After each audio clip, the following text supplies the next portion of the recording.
From Chicago's CAN TV, this is Chicago Newsroom.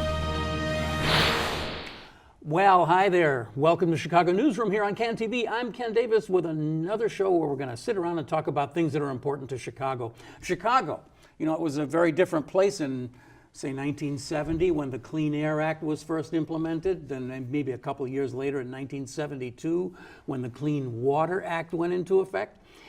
There are some of us who, believe it or not, there are some of us who were actually around back then and can remember a lake that was jammed up with algae that served up millions of dead alewives on the shores and the beaches every summer. Remember that? And the air, smokestacks and internal combustion engines pretty much created the air that we all breathed in those days. The differences between now and then are so dramatic that if you just look at a picture from back then, it makes you start coughing. It's really a big difference.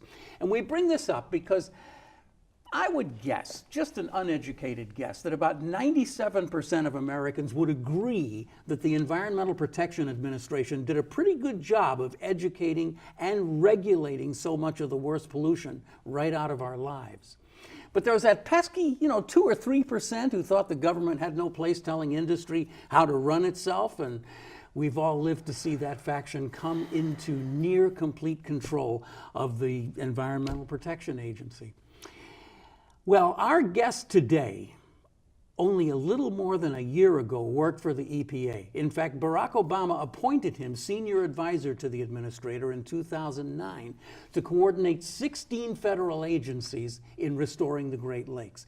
He served as chief liaison to Congress for EPA on Great Lakes Matters. He served as a lead negotiator for the U.S. negotiating team on the U.S.-Canada Great Lakes Water Quality Agreement. He helped develop offshore wind policy. He established the Asian Carp. Are you getting a little tired of this? You've heard it all before, right? But you might be surprised to learn that Scott Pruitt did not ask him to stay on at the EPA. So he returned to Chicago and he ran for a seat on the Metropolitan Water Reclamation District board, and he won the seat. Well, as far as we know, he won the seat, but we're going to talk about that today too. Cameron Davis is our guest, a 10-year CEO of the Alliance for the Great Lakes before all of that, and despite it all, an apparently optimistic human being. There you are. That's the longest, I think the longest introduction we've ever done for anybody. That's a pretty long one. But you got a lot to talk about. Yeah. There are kind of like two big buckets to talk about, the whole EPA piece and then this whole thing with water reclamation, because water reclamation is such an important organization. We talk about it all the time here on the show. It sets policy, it organizes, it cleans our water. So we can sort of pick one or the other to begin with. You want to just choose one? Sure. Let's start with EPA. Let's start with EPA. All right. Yeah. In the closing days of the Obama administration, you served the entire Obama. I was. Yeah. There were some of us who served both terms. We were called lifers. Makes it sound like it was a prison sentence, but we were lifers, and.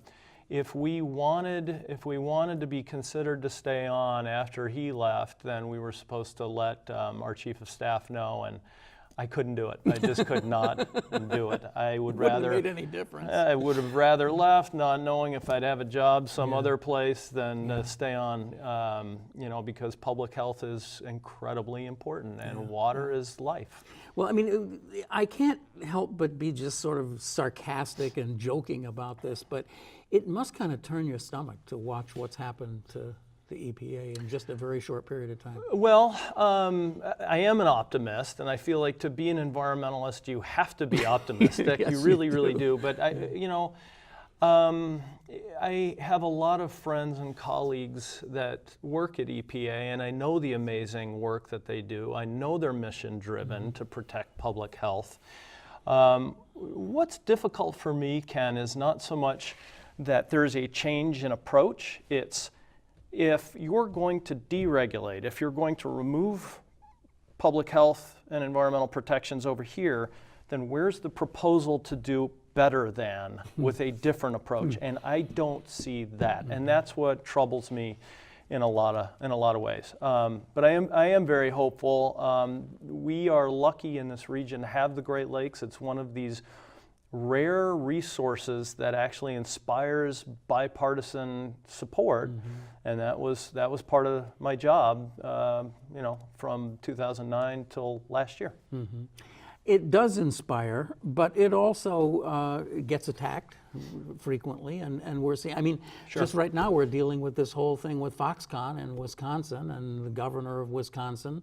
I think the Tribune characterized it as dipping their straw into Lake Michigan. Right. It's only about 7 million gallons a day, which is not a lot for the lake, but it seems to me like it's the opening of a big door. Taking Lake Michigan water and moving it inland and giving it to an industry.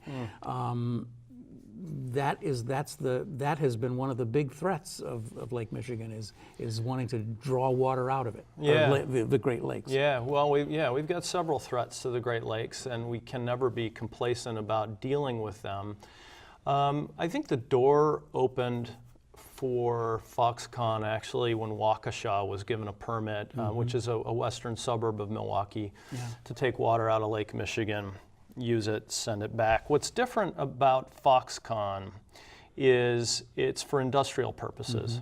For those of us who helped to write the compact, the water conservation rules that the states now operate under, we never really contemplated in a significant way that water should be diverted for industrial purposes. It was really, if it was going to happen, it was going to happen because there were public health threats. I mean, really serious individual health threats to a community.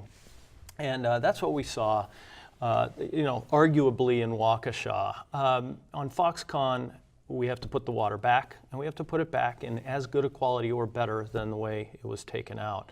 Otherwise, we're not doing our Great Lakes any big justice. Back on EPA, the other threat is, of course, this Trump White House last year proposed to totally defund the Great Lakes program, and then this year proposed to defund it 90%, which to me is an elimination. Really, that's not the kind of program that can survive on a 10% budget of what it used to have. What was the budget? $300 million per year just for something called the Great Lakes Restoration Initiative. But then there were other budgets within federal agencies to help in other ways the Great Lakes. So all said, the Great Lakes budget is really over $1 billion. And I think that's an eye-popping figure. And it really speaks to the notion that it's a massive ecosystem, it's a sensitive ecosystem, and it's one that our lives really depend on. You really got to think about the Great Lakes as your home. Just as you can't let your home fall into disrepair, the Great Lakes require an ongoing investment to make sure that they will continue to support life for us, economic life, ecological life, and social life. And without those kinds of investments, we will go back to the days that you referenced in the intro of the 1970s, which I remember as a kid too. Well, but there's sort of these two things that are interconnected. There is the operational aspect, and there's also the underlying policy aspect. And what I think I'm even more concerned about is the undercutting of policy. There are people in charge today who just appear not to have that much of a great concern about whether the water quality remains high and we fight invasive species and all the rest of these things. Right. That is an existential threat. Yeah. And in some ways it even goes beyond that. We hear code words for how things should be, like cooperative federalism. That might sound kind of nice. Well, cooperation's good. But what it essentially means is, let's push the obligation back to municipalities like the Metropolitan Water Reclamation District, like the city of Chicago, like Cook County, and the states.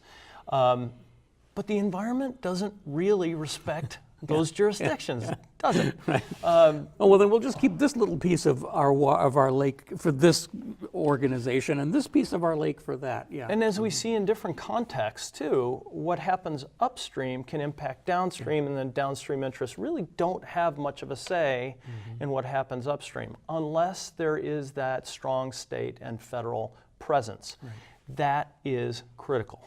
It's absolutely critical. And that's the genius of the Great Lakes Water Quality Agreement and the whole idea of bringing all the governors and all of the political entities that really surround the entire Great Lakes and having them come into an accord.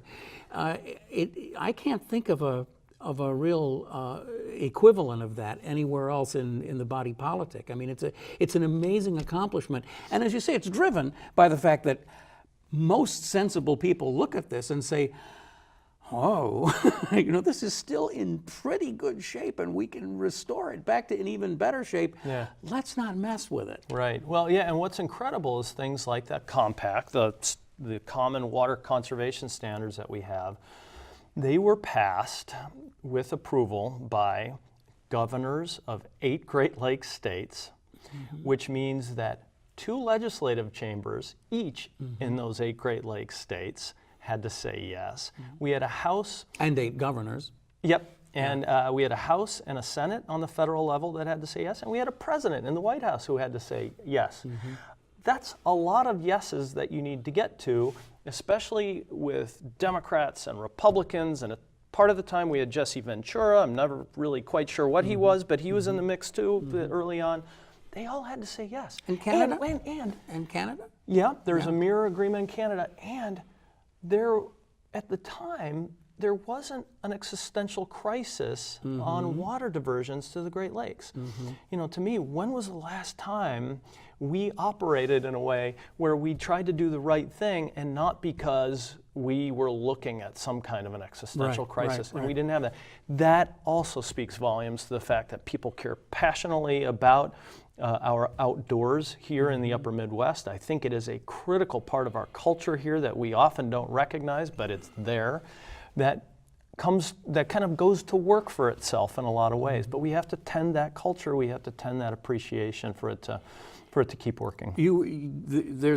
There was talk some time ago of some company that envisioned building super tankers and filling them with Lake Superior water and hauling them off to the Middle East overseas, or someplace. That's just sort of like reverse oil going across the Nova Group, and that was part of what inspired that set of water conservation standards, but they pulled the plug on their own permit application long before the compact ever got to the finish line. But that was the story that kind of sparked, just like the Cuyahoga River that runs through Cleveland, sparked in part the need for the Clean Water Act.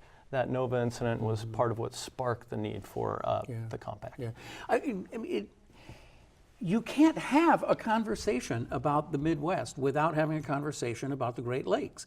And especially if you're talking about the huge metro areas, Toronto and Chicago or Cleveland, these places, their existence and even their climate depends on a healthy Great Lakes. If Lake Michigan just sort of croaked on us, I don't know what would happen to Chicago in a very short period of time. Right. Yeah, it's hard to fathom. And we're very fortunate in that now what we've seen in our growing appreciation for the Great Lakes, something that I think, I know I used to take for granted in a lot of ways. We're also now adding on an appreciation for our internal rivers here in Chicago. So there's the Chicago River and the Cal Sag and Lake Calumet and places, even places like the North Shore Channel, the canal, as I used to call it growing up a few blocks, that I was really scared of as a boy. I would bike over it. I would bike over it as like a 6th or 7th, 7-year-old. If you fall in there. I'd be thinking like, oh God, please don't let me fall in, because it was so frightening. It was this bright green. And anyway, these are places now that I want to save, and a lot of good energy organizations are trying to save right now and turn into real assets. And that's the inspiration. That's why I'm so optimistic. There are policies that have to do with a lot more than water, and one of them is energy. The idea of using wind power off of the lakes. They've certainly faced this on the East Coast and on the West Coast too. Are we at a point where at some point we might see giant turbines off the It's lake? hard to say if we'll see giant turbines off of the coast. I still think it's a whole lot cheaper and more cost-effective to do it on land. We have farmers who derive a great benefit from leasing part of their ag land to wind developers. So it's hard for me to see how it's really going to be cost-effective. But there is an attempt in Lake Erie to do something similar to try it out. But it's had a hard time getting off the ground. Yeah. There are so many different aspects of the lake, of the Great Lakes that you've been involved in, and I'm just kind of jumping around here, but Asian carp, of course, is one of the huge ones, and I've had a hard time really kind of trying to get a handle on where we're at, because there have been conflicting reports about it. There have been many reports that Asian carp DNA has been found in the lake, and in Lake Michigan anyway, and that it's quite possible that they're already in there. Yeah. We've built a lot of mechanical and electrical barriers to fight them. Whether they've been effective or not, I don't know. Right. But you're the guy who would know. Yeah, well, let's just start with a geography lesson, shall we? All right. Here we have Lake Michigan, and here we have the Chicago River. Okay. Yeah. Hold up to the camera, we'll see that. All right, there's your Lake Michigan. There's Lake Michigan, LM. We have the Chicago River, which leads to the Illinois River, which then leads to the Mississippi River. Right. And what we've had are Asian carp, silver and bighead, that have moved up, have taken a soft right, and they are now headed toward Lake Michigan. And the battleground is right there, just outside of city limits, because those silver and bighead have been moving in that direction. They've gotten about that far up. Lake Michigan is, just on the other side of what we have as electrical fences. We need to make sure that we not only keep those fish there, but we actually battle them back down the Illinois River. Right. We kept them out when the Obama administration pulled together. We invented something called the Asian Carp Regional Coordinating Committee to bring together all the agencies to use the best of their authorities and know-how to do exactly that. And so far we have kept them out. There have been individual fish that have popped up, but our goal has been to keep self-reproducing populations out of the Great Lakes. And to do that, you got to keep them out of the Chicago River. Yeah.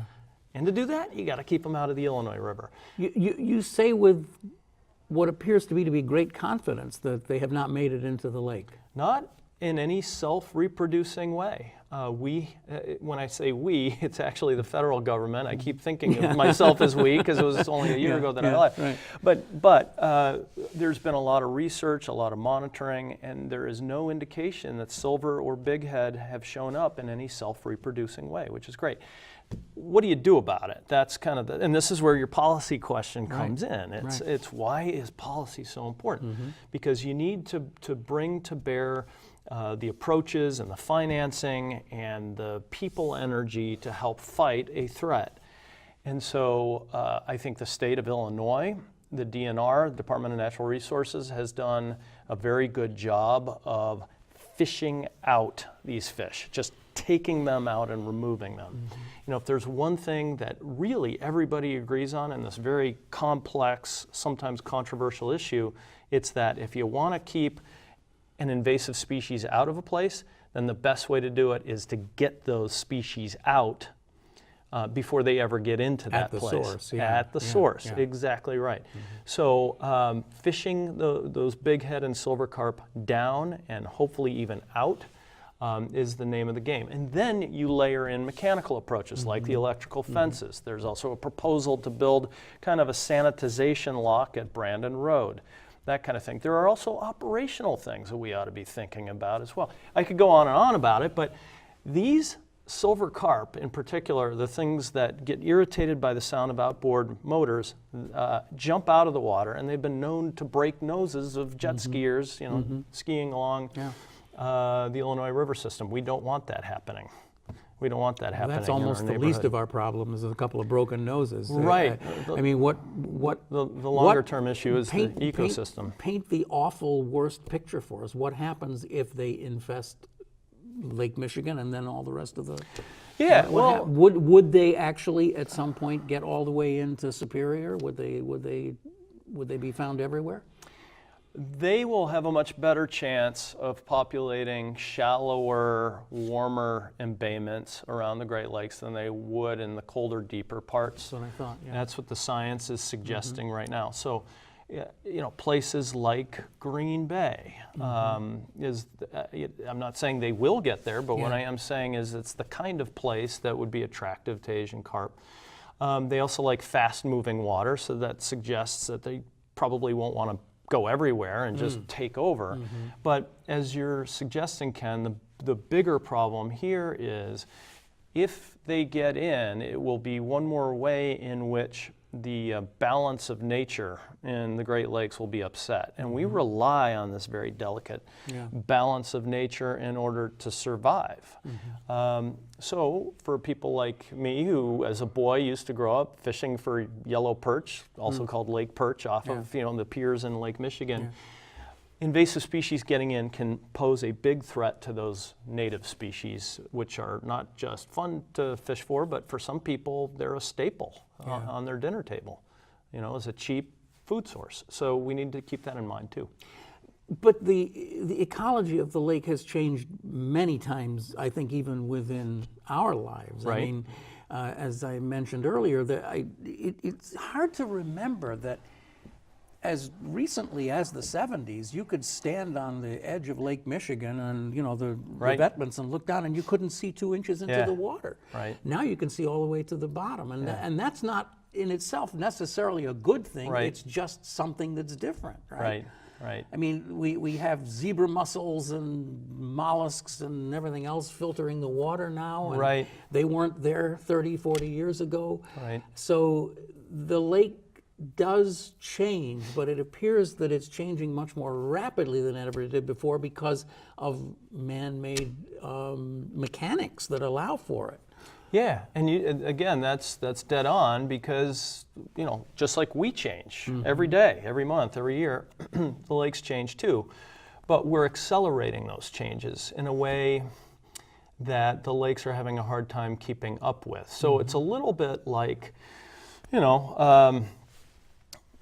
you contract some kind of an illness, let's say just the common cold. Okay, if you're in pretty good shape, you can withstand that, you can battle that, your immune system kicks in and you ultimately get over it. We'll layer onto that some other ailment and then another one on top of that. And that's kind of what we're doing to the Great Lakes. In some ways, they can battle, they have almost a natural immune system to be able to battle threats if they're not too big and they don't come fast enough. But when you start adding threat after threat and impairment after impairment, you start to see the unraveling of the food web, which is something that's really important to us. You start to see, for example, or experience a taste in your water when you turn on the tap that can come from those biological changes. So they do matter. They may not be the kinds of threats that you think of like your house being on fire, but they are a slow burn that can over time unfold and really hurt us as people, not to mention the other living creatures that we share the Great Lakes with. But the Asian carp really do seem to be an entirely different level of threat because the mollusks and all those other things that come in the holding tanks of big ships, those can be regulated in a well, let's just say somewhat easier way because you can just demand that they not bring the same water in and everything. But the Asian carp, if they are hell-bent on getting in, they're going to get in unless we can throw something really powerful at them. And what this leads to me is, over the years in my whole professional experience with environment and environmentalism, we've always come to this interesting policy debate about restoration, that we're going to restore the prairie, we're going to restore this forest, we're going to restore the lake. And the question that nobody wants to really answer is restore to what? Right. I had some very interesting questions, very interesting debates with people who are doing forest preserve prairie restoration. Right. Restore to what year? Yeah, right. You know, is it before white people arrived? Is it before mastodons arrived? I don't know. I mean, pick a time and go for it. But it does feel different with the lake, because the lake is just something that, I mean, we need it to be clean and functional. Yeah, you know, I've talked to some of my friends in the academic world about the word restoration, and you know, maybe revival is a better word, or revitalization is a better word, but I don't think of it as how do you turn back the clock to say peg it the standard to 1800, the year 1800. To me, it's really just about functionality. So let me give you an example. You know, you're never the same person that you were a day ago. Right. You cannot restore yourself to, you know, May 8th or 9th or whatever, 2018. You really work to make sure that you're functional. So if you have to have a heart transplant, you're not being restored. You're not fixing your original heart, or you're getting a pacemaker put in or something. You don't have your original heart. You're not being restored that way. But your functionality is being restored. And that's what we're talking about with the ecosystem. It's making sure that the ecosystem is functioning in a healthy way. And there are lots of different ways to do that. But it is not a matter of going back to pre-settlement times or somehow trying to turn back the clock. When it was better. You can't. Right. It's impossible. So stop arguing about it. Stop debating it. I mean, I appreciate the philosophical debate, but it's, you know, it's not really a productive debate. Yeah.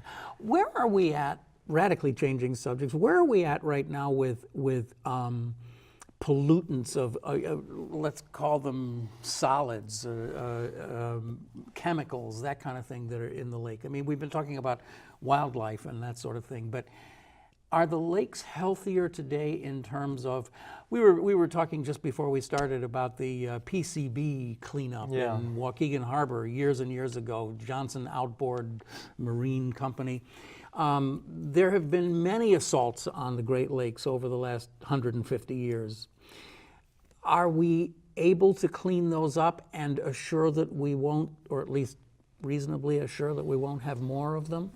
I think the answer is yes. When we wrote the legislation to provide funding to help clean up places like Waukegan Harbor, which is just north of Chicago, under just below the Wisconsin border, we wrote the legislation in a way that said, okay, if money is going to go toward cleanup, then there has to be an effort to prevent recontamination in the first place. Otherwise, what's the point? So really, this is actually one of the simpler policy questions. The answer is yes on that one, because you don't want to resoil your nest once you've cleaned it up. But I guess my earlier question was, where are we at on the sort of the chemical contamination of our lakes? Are they better than they were 20 years ago? Are they better than they were 2 years ago? I don't know. Yeah. I think in some ways the reduction in our toxic burden to the Great Lakes is one of our emerging success stories. Over time, we have reduced some of the toughest toxics out there, like PCBs, sometimes by banning them, sometimes by regulating them very stiffly. But either way, for the most part, we've seen toxics levels go down. Where we have work to do is on emerging contaminants, things like PBDEs, which are flame retardants. We're seeing this new generation of contaminants show up in the Great Lakes, and flame retardants are built into furniture, they can be built into clothing, things like that, and those escape and get out there. Are they are they liquid initially, or are they physical molecules? I mean, solids? What are they? Yeah, well, by the time they're built into furniture and cars and clothing, then they are part of that solid fabric, so to speak. So, but the point is, they are, through the manufacturing process, through incidental escape, they are finding their way out into the Great Lakes, which means they find their way into fish. And then when people eat fish, then it becomes a threat. It poses a threat to them. So it's a little bit like the PCB issue from the 70s all over again, but just with a different contaminant that probably they weren't looked at as closely as they needed to be. Michael Hawthorne from the Tribune's been a regular guest on the show, and one of the topics that he writes about often is microplastics and plastic fibers and that kind of thing. I noticed, I think actually you tweeted this the other day, that anthropogenic contamination of tap water is now affecting beer, and they've found 4.05 fibers per liter in packaged beer. Oh heavens! Yeah. What are these 4.05 fibers, and are they good for you? That was one We're of those. Supposed to eat fiber. That was one of those days where I went, no, not in my beer. And first of all, Michael Hawthorne does a great job at the Tribune. He's one of the best out there. So what we wear, we're wearing fleece these days, and nylon-based clothing. Whenever you do the wash, that stuff doesn't dissolve. It just breaks down into smaller and smaller bits. And the big stuff gets in the lint filter in the dryer, but before that, a whole bunch more is washed out with the water. Yeah, that's right. Just like you may see plastic bottles along the lakefront or in a river or something like that on a very microscopic scale, this is the same issue. The plastics that we use in life don't really break down for a long, long time. They just go somewhere else. And so, the study showed that microfibers are actually showing up not just in municipal water supplies, but actually in beer after the water for that beer has been filtered. And I assume that beer filtering is a pretty big art. I mean, they know what they're doing. They know what they're doing. But this is in a strange way, this is way more frightening because, as you say, this is a substance that just gets into everything. If you eat anything that was ever in the water, it's probably loaded with these plastic pieces. And as I understand it, most municipal water systems can't get it all out, right? No, they can't get it all out.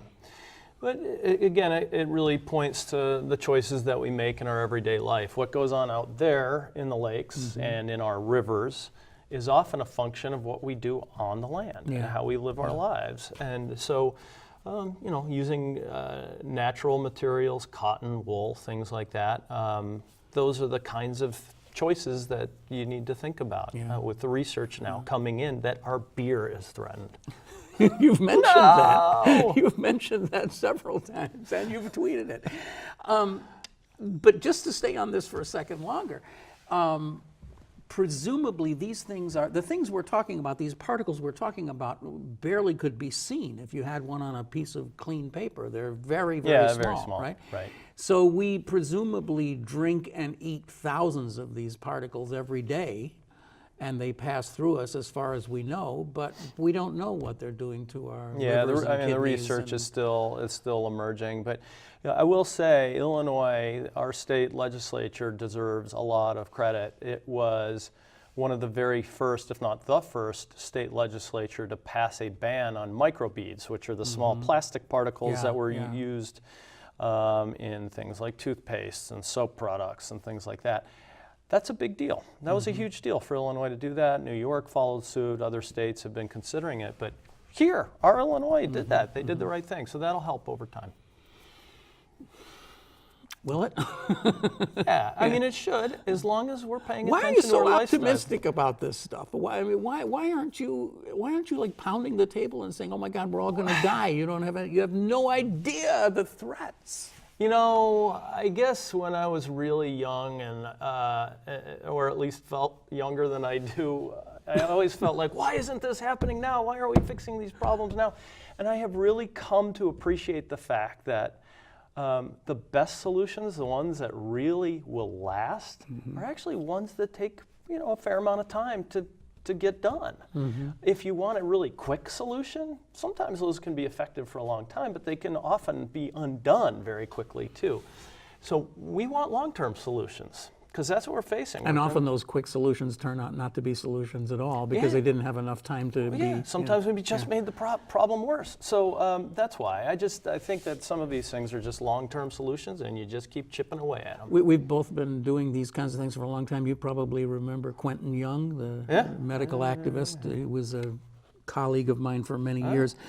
And he railed against incrementalism. He hated incrementalism. He said, I am a radical. I want it done now, and I won't stop until it's done now. Don't give me your 10% solution or your 18% solution. We don't have time for that. But as I've grown older, I've come to appreciate incrementalism in a way that I didn't before. We are far better off today than we were 30 years ago, 50 years ago, 100 years ago, in my humble opinion. But the issue is that just as you begin to clear some of the crap out of the way, there are other threats being developed each and every day. That's and life. You have to just bat them away. That's life. I mean, just as you're healthy in one way, maybe your knee goes out, and you have to deal with that. It is no different than the rest of our lives. Yeah. What about algae? We mentioned that a little bit.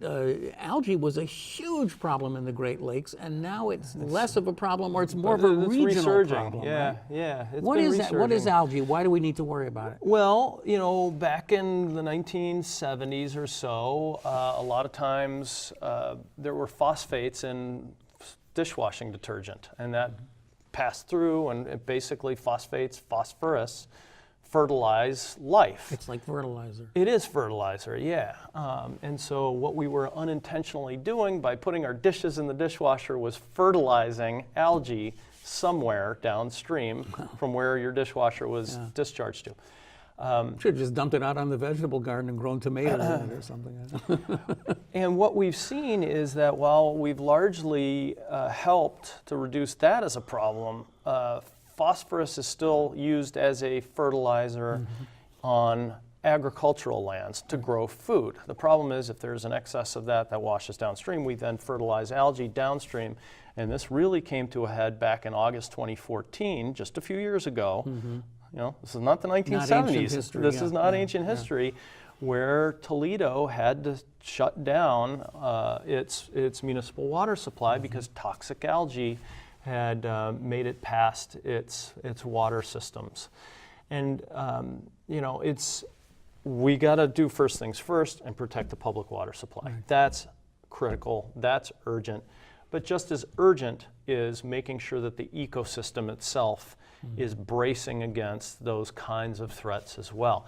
So we have not had to deal with that kind of a threat here in Chicago, thankfully, or its suburbs, because we don't have those shallow. Lake Erie is very shallow and it's very warm in the scheme of things of all the Great Lakes. But we have had to deal with sewage overflows in the past, and so when it comes to algae, we need to make sure that we're reducing our inputs of phosphorus to the system. Which, of course, leads us to our natural transition to talk about the next phase of your life. You're abandoning your Great Lakes. You're no longer stewarding this Great Lakes, but you want to do it from just across the fence by getting a job with the Water Reclamation District. I ran as a write-in candidate. This is such a fascinating story. I surprised myself by running, and I had wonderful help from folks like Deborah Shore, one of our great MWRD commissioners, and Josina Marita, also on the commission board, who were just fabulous. But it's actually just protecting the Great Lakes in a different way, and it's also protecting our rivers in the area. Yeah. Chicago is actually one, and I shouldn't say just Chicago, I'm not singling out the city, but the metro area is one of the biggest discrete sources of nutrients to the Illinois River system and the Mississippi River system, which I drew out in my fancy map before. So MWRD actually has a national impact in terms of helping to improve water quality in the Illinois River system and even the Mississippi River system, which of course affects dozens of states. And New Orleans. Yeah, absolutely. And when the vacancy appeared because of the untimely and unfortunate death of Commissioner Tim Bradford, I tried very hard not to think about it, and and to not, but it just kind of kept popping into my head. And as I've done for 30 plus years, public service is important. It's important to me, and working in the public interest is important. It was an opportunity to take what I've learned and just try it from a different angle, which is as an elected official, which I've never done before. So it was a write-in. There was no time to speak of to get signatures on a petition so that anybody could be named on the ballot going into the primary. You had to run as a write-in candidate. And that's what I did, and there were, I think, 8 or 9 others of us that did the same thing. All going for that one vacant seat. All going for the one vacancy, right? And you needed 8,000 signatures or something to win? Yeah, a little bit more, right? Yep, needed a little bit more. And you got a little more than 8,000. You just squeaked by the 8,000. Right. Let me see, what was that number? It was 54,000. Yeah. I'm sure you've memorized it. Yeah. 54,183 votes. It's been said that might be the highest number of write-ins anybody ever got in the state. Yeah, we think so, and maybe somebody knows something we don't. But it's really to me, Ken, about the premium that people are putting on their water in this region. Well, it is. But it's also a real testament to you and your folks' ability to use social media, I'd have to say, because you really got the word out in a way. I find this interesting as a political animal and as a media animal, because this actually portends something completely new, the possibility that people can do these kind of, seat of the pants, pull it together in 2 weeks kind of campaigns and actually have an impact. Yeah. I was really very impressed that happened. Yeah, I'm sure you were too. Impressed is not the word. Stunned is still kind of the word. We heard a lot from folks that it just can't be done. It's never been done, and it's impossible, if not impossible. It just won't happen. Right. So he got the votes, and everything ends beautifully and happily ever after, and he's a commissioner. Oh, except for one thing. Yeah, right. The governor of Illinois decided that, after a couple of months of not doing anything, he was going to fill that seat with a good, friendly Republican guy, and he did. So you are not seated at the MWRD at this time. Right. So the vote that just happened was for the primary, and I've been certified by the county clerk's office now as the Democratic nominee for November. So I'm running in November. I mean, that is that's the mission, and I'm heading straight for it. And there could be a Republican opponent, right? I mean, it's possible. Well, I don't know. They could appoint one, the Republican Party did not field a candidate, a write-in candidate, like the Dems did, like the Green Party did. They didn't put anybody forward for that. Yeah. So I don't know. I'm not the right person to ask about it, obviously. But I'm running in November. There's lots of support out there, and that's again the real hopeful thing. I've been trying to find, the gentleman's name is David Walsh, who's the appointee. He's kind of been appointed to a bunch of different seats for since Rauner's been in. He's appointed him, moved him around a little bit. Do we know anything? He's been reported in the news as a Republican. I don't know if that's true or not. But what do we know about his environmental chops, his policy, his water policy feelings? Is there anything on the record about him? Yeah, I don't know a lot about Mr. Walsh either. He and I have never met. And honestly, I am just pretty singularly focused right now on running in November. You know, if it were somebody else who were running, I'd still be focused on running in November. So, I'm not really here to have a debate about that position, except for the fact that I'm running just like I should. I'm following the rules. But it must be said that there is another position out there that's saying that this seat is a 2022 seat, is it? It expires in 2020. That's what. 2020. Oh, that's right, because this is This is a midterm, right? There are 2 years expires left, in 2020, so it's got 2 more years on it, and that the governor has made the appointment, and so the appointment is final, and this election is null and void. So I mean, you can you can stay above the fray all you want, but there are people who are arguing that there doesn't even need to be an election. Yeah, and I disagree with that. I'm sure you do.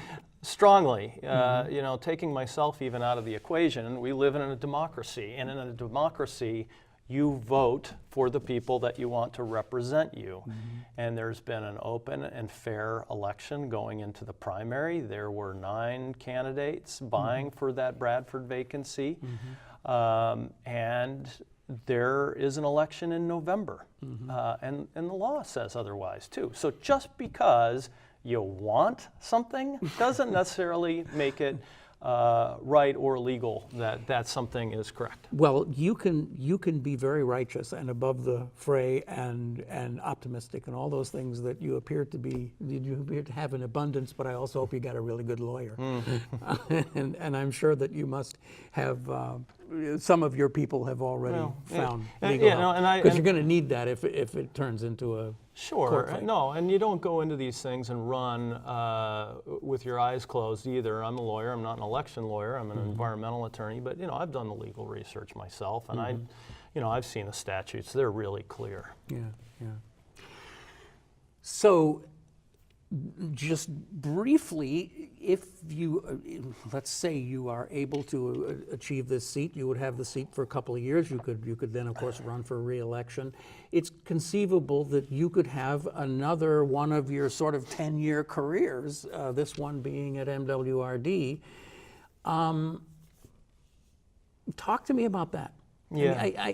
I've already said that I think MWRD is critically important. Yeah. And I'm sure you feel the same way. Yeah, I do, and I wouldn't have run for it if I hadn't thought exactly the way you do, Ken. MWRD is one of the, as other people have said, least known, most important agencies we have in this region. I actually think it's one of the most important municipal water agencies anywhere in the world. It's got a budget of $1.3 billion, which is maybe a fifth of what the entire U.S. EPA budget is on an annual basis, just for the Chicago metro region. You look at the proud history of what the Water Rec District has done in the past, which is to help protect a public drinking water source.